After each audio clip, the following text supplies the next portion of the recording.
hebat, anak-anakku yang bersemangat. Pada saat ini kita masih ada di dalam rangkaian kegiatan masa pengenalan lingkungan sekolah.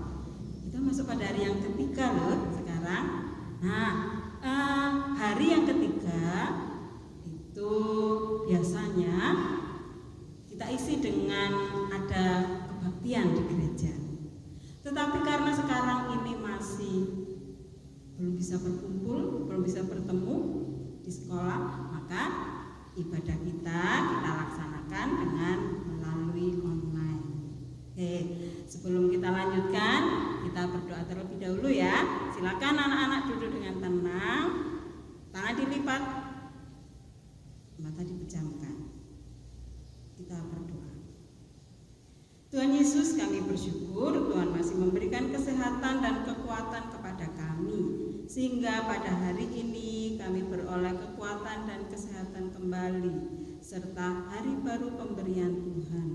Tuhan, kami masih akan melanjutkan kegiatan kami, pengenalan lingkungan sekolah, meskipun anak-anak Tuhan, siswa SD Pokri Temangan 3 masih harus berada di rumah masing-masing. Karena itu kiranya Tuhan memberkati dan menolong kami supaya di dalam ibadah kami Tuhan berkenan mencurahkan Roh Kudus supaya anak-anak Tuhan, kami semua dapat mengerti apa yang menjadi kehendak-Mu.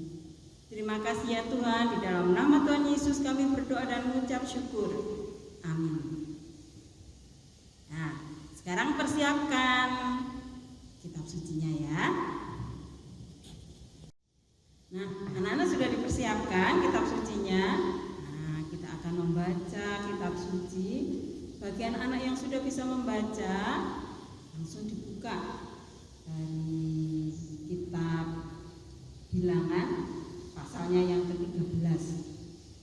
Kita baca dari ayat 1 sampai ke 33. Bagi anak-anak yang belum bisa membaca, bisa minta bantuan orang tua di rumah ataupun kakak adik atau orang dewasa yang ada di rumah yang mendampingi anak-anak sekarang.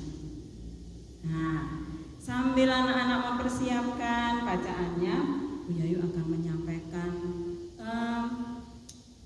satu hal. Dia mau bertanya pada anak-anak. Coba di antara anak-anak, siapa yang suka dengan permainan sepak bola? Oh, banyak ya ternyata ya. Siapa yang hafal nama klub-klub sepak bola, baik yang dari luar negeri maupun dalam negeri?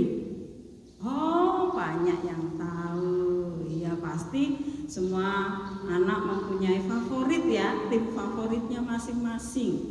Nah, sekarang kalau Bu Yayu tanya lagi, apakah ada di antara anak-anak yang pernah mendengar nama Indra Safri? Siapa itu? Indra Safri.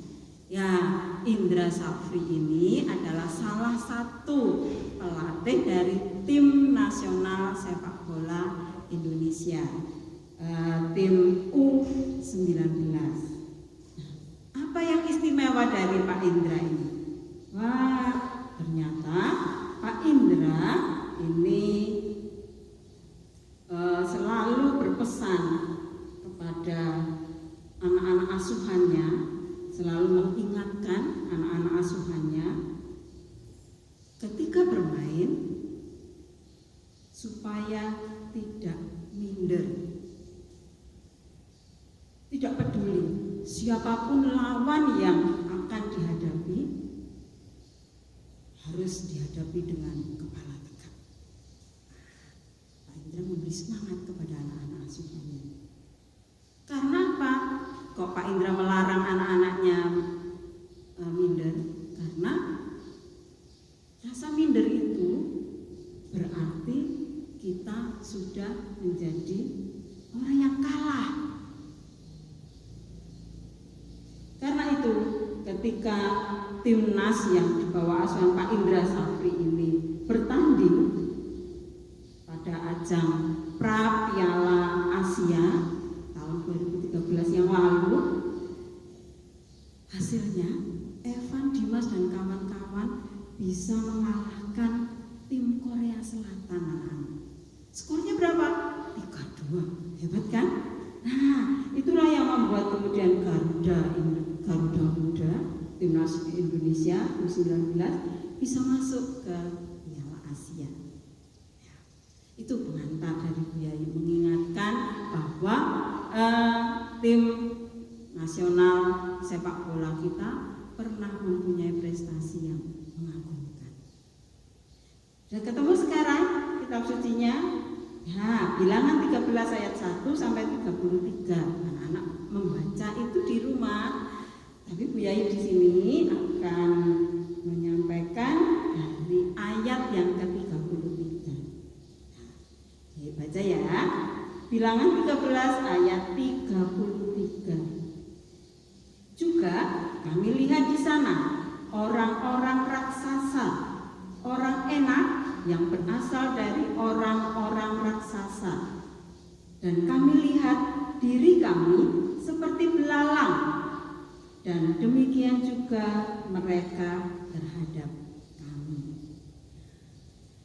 Itu kalau dibaca dari ayat 1 sampai ayat 33, ini menunjukkan mengenai bagian dari perjalanan orang Israel, bangsa Israel yang keluar dari tanah Mesir menuju Kanaan.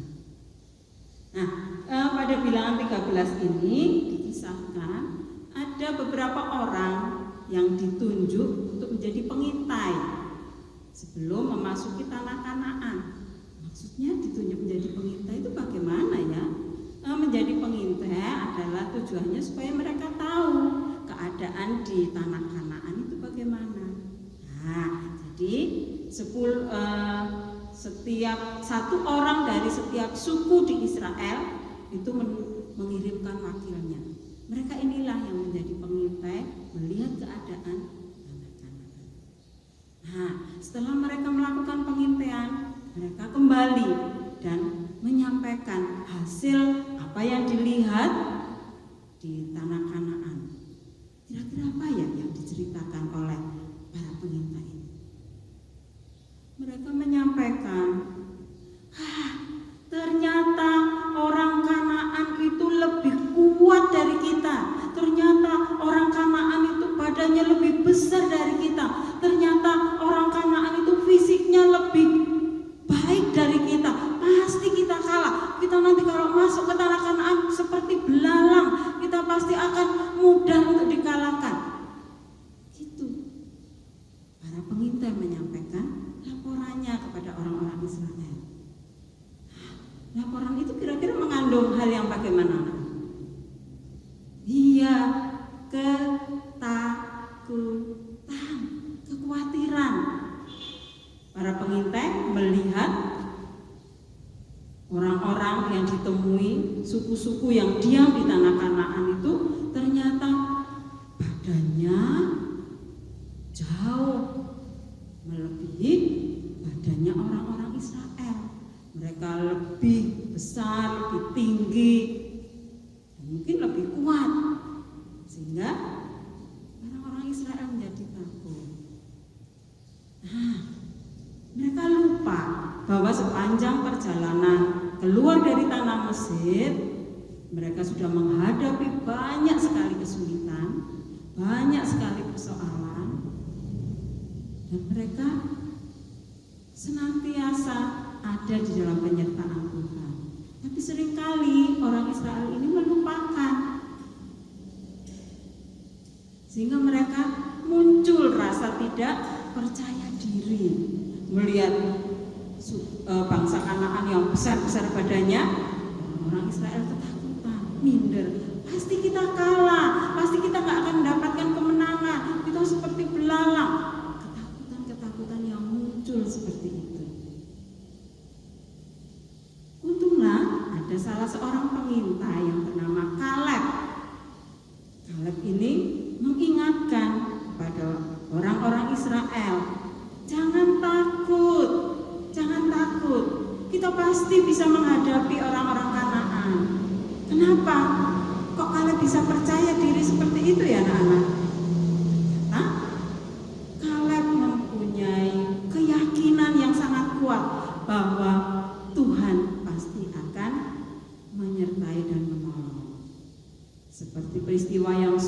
dijalani oleh orang-orang Israel selama perjalanan menuju tanah Kanaan, banyak sekali persoalan yang bisa diselesaikan dengan pertolongan Tuhan.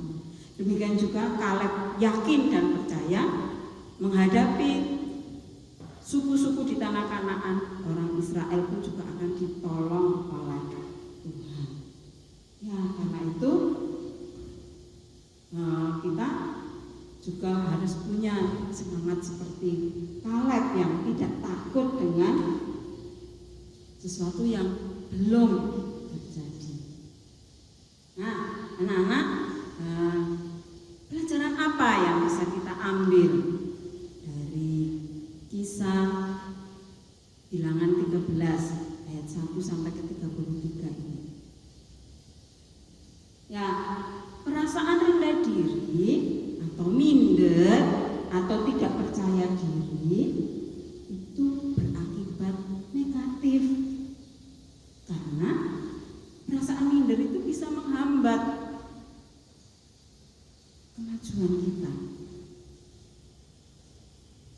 Orang-orang yang punya rasa tidak percaya diri, tadi di awal dikatakan Pak Indra Safri, pelatih timnas, selalu menyemangati anak-anak asuhnya. Jangan minder, hadapi setiap lawan dengan kepala tegak. Kalah atau menang itu urusan nanti, tapi kita harus percaya bahwa kita jika sudah mempersiapkan diri dengan baik dan menyerahkan segala sesuatunya kepada Tuhan, pasti Tuhan akan juga memberikan yang terbaik kepada kita. Nah, ini bagi anak-anakku kelas 1. Anak-anak kelas 1 besok ketika masuk di sekolah kita SD Pokri Temanggung 3 adalah menjadi murid-murid baru. Anak-anak sudah berpindah dari sekolah yang lama, taman kanak-kanak, sekarang menjadi siswa di sekolah dasar.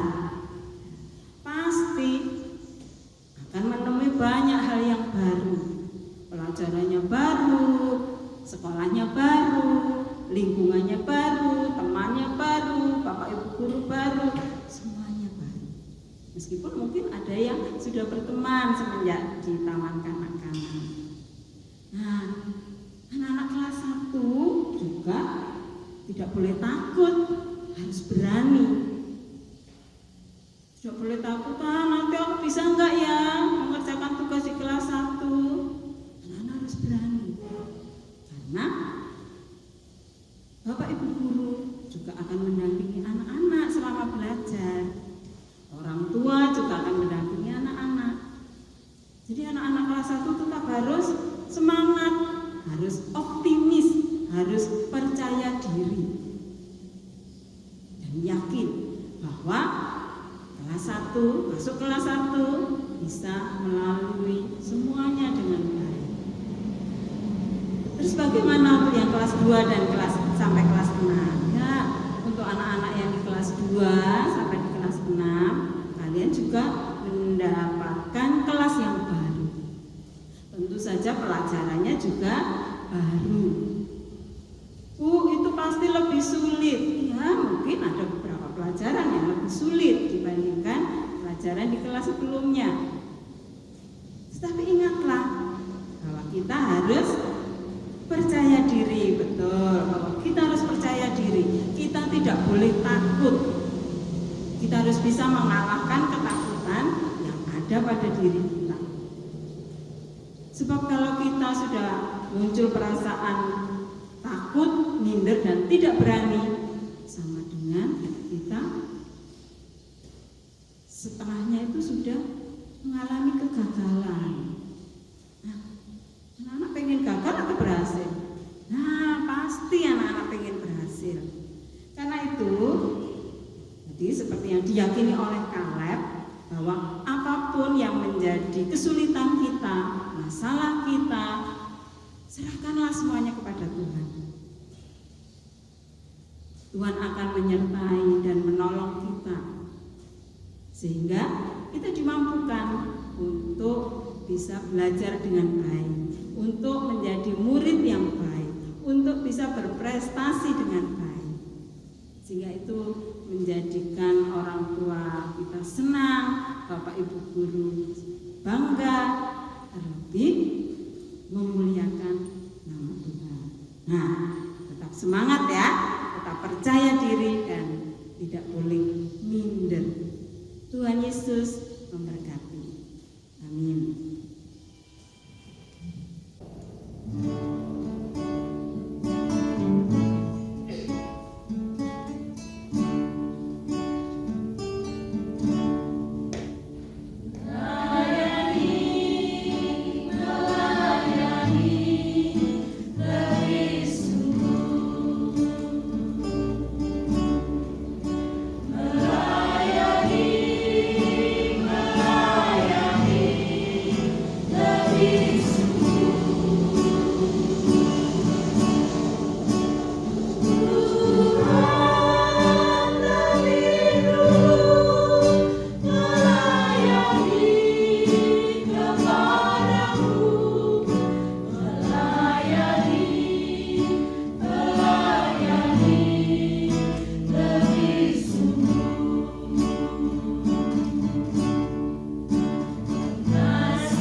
Jadi salah penyanyi